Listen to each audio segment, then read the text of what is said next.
Ikaze kuri YouTube channel yacu nkuko bisanzwe nanjye mbasuza mbifuriza gukomeza kugira amahoro y'Imana. Reka nshimire wowe wakoze subscribe kuri Stream Jesus Entertainment kandi sabe nawe ugeze hano bwa mbere gukora subscribe. Nkwibutse ko gukora subscribe ari ingenzi kuri njye nawe kuko bigufasha kutazongera gucikwa n'ibyiza byinshi tubageza uko bwije nuko bukeye. Guys, mu minsi yashize hari inkuru yagiye iba trend, inkuru yagiye itambara ku mbuga nkoranyambaga zigiye zitandukanye, aho abantu benshi bari bavuze bati byakanga byakunda umusaza Rocky Kirabiranya yadohotse, abandi bakavuga ibintu byinshi bitandukanye, abandi bakaza muri interview bakabati zari film, abandi bakavuga nyine ibintu bigiye bitandukanye. Rero bidatinze Rocky nawe ubwe akaba yaje kubihamya, dore ko yari amaze igihe nta kintu na kimwe abitangazaho, aho yaje kubihamiriza mu kuba kuri YouTube channel yabo bita Rocky Entertainment hari icyo bita premiering, bari premieringa indirimbo bita Bambe irimo ya social Mulla ndetse na Papa Cyangwe, ndetse kandi igaragazamo ya mashusho nyine y'ubukwe uko byari bimeze. Rero mbere na mbere kugira ngo ngire icyo mbabwira ndabanza nifashishe inkuru iri ku kinyamakuru bita inyarwanda.com. Inkuru ifite umutwe ugira uti ubukwe bwa Rocky ni ikinamico yakinanywe ubuhanga, noneho umuhanzi yakoze indirimbo amwifuriza kuzabyara ahungu na kobwa. Ubukwe bwa Rocky Kimomo ni ikinamico yakinanywe ubuhanga, abakiri mu rungabangabo amafoto aracyatuma bahamya ko Rocky yakoze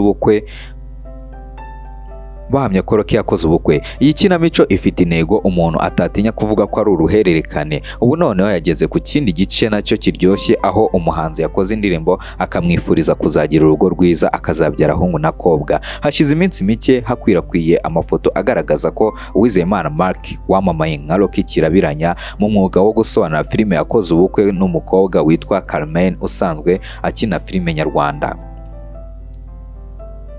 Amashusho yakwirakwiye ku mbuga nkoranyambaga z'abantu batandukanye barimo n'ibyamamare, maze iyi nkuru y'ubukwe bayitiza umurindi igikwe kibigikwe. Ahanini impamvu iyi nkuru yafashe intera nuko Rocky Kirabiranya ari mu bimakaje ijambo nta gikwe nta myaka 100 mu gutebya abantu mu kazi ke ko gusobanura filime mu rwego rwo kubakundisha ibyo akora.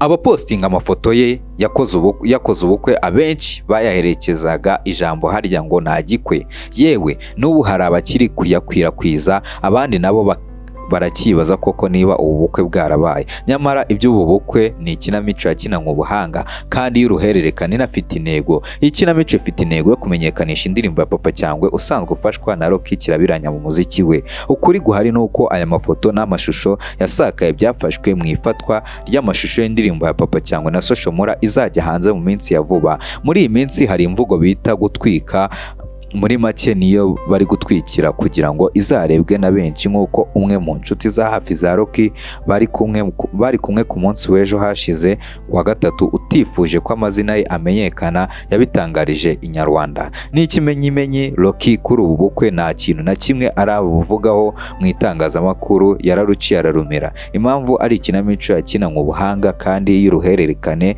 kuzagera indirimbo isohotse nuko ubu hagezweho ikindi gice kandi nacyo kiryoshye. Ubu noneho umuhanzi witwa Yan Lukumbi yakore indirimbo Rocky amwifuriza kuzagira urugo ruhire akabyara ahungu na kobwa. Muri iyi ndirimbo yise Rocky hari aho uyu muhanzi agira ati ntakudohoka uradohotse ukoze igikwe gusa nta kundi Rocky uzagire urugo ruhire, Rocky uzabyare ahungu na kobwa. Indirimbo yasamiwe hejuru na Papa Cyangwe maze ayishyira kuri stati ye ya WhatsApp, arangije yandika agira ati Rocky akomeza aseka n'utemoji twatemba.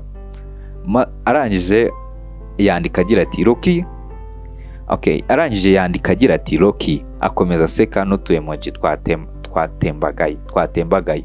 Indirimbo ni agace gato ishobora kuba itararangira cyangwa akaba ari kwagutwika kwa ya kinamico y'ubukwe y'uruhererekane. Ku rundi ruhande indirimbo nigaragara kuri YouTube, yewe n'uyu muhanzi nazwi. Twifuje kumenya iby'uyu muhanzi maze ku rubuga rwa WhatsApp tujyana ikiganiro na Papa Cyangwe wayisamiye hejuru, nawe avuga ko atamuzi ndetse kari agace gato akaba ariko afite konyine.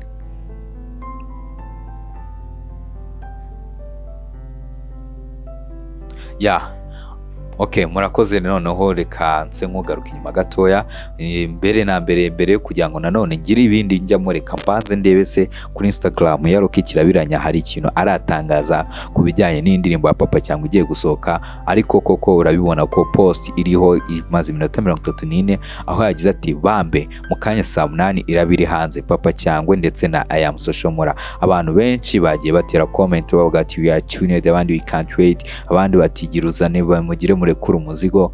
Mbese urabona ko nyine ni ibintu byiza cyane, ndetse ugiye no kuri Instagram ya Papa Cyangwe nayo usanga ariko bimeze, dore ko amaje kuza abafollowers bagera ku 100,000 mu minsi yashize. Meruka gukora inkuru hari mu bafollowers bagera ku 45. Abona ko nyine hari amaje kugera kandi yashimishije. Okay, Papa Cyangwe nawe yahise apostinga kuri Instagram ye ati today it's going down song Bambe artist Papa Cyangwe featuring Social Mulla, audio element Country Records, mixed by Bob Pro, video is Cards Big Team, label Rocky Entertainment, drop fire emoji if you are ready, let's go.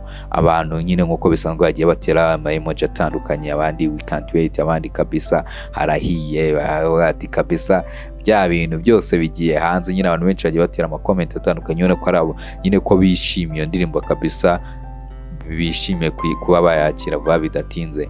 Ariko kuri Instagram ya Social Mulla we nta kintu aratangaza, dore ko bigaragara ko anaheruka gupostinga mu byumweru 3 bishize. Ubwo nyine no kuvuga ko nago arayipostinga, ariko araza kuyipostinga kabisa. Guys, rero sinavuga byinshi, sireka nse nkurekera ahangaha. Icyo navuga no kubifuriza gukomeza kugira amahirwe mu buzima bwanyu bwa buri munsi, ndetse ibyo mukora bibahire. Iyi ni Slim Jesus Entertainment, ikora subscribe dukomeze tugendane 5 kuri 5.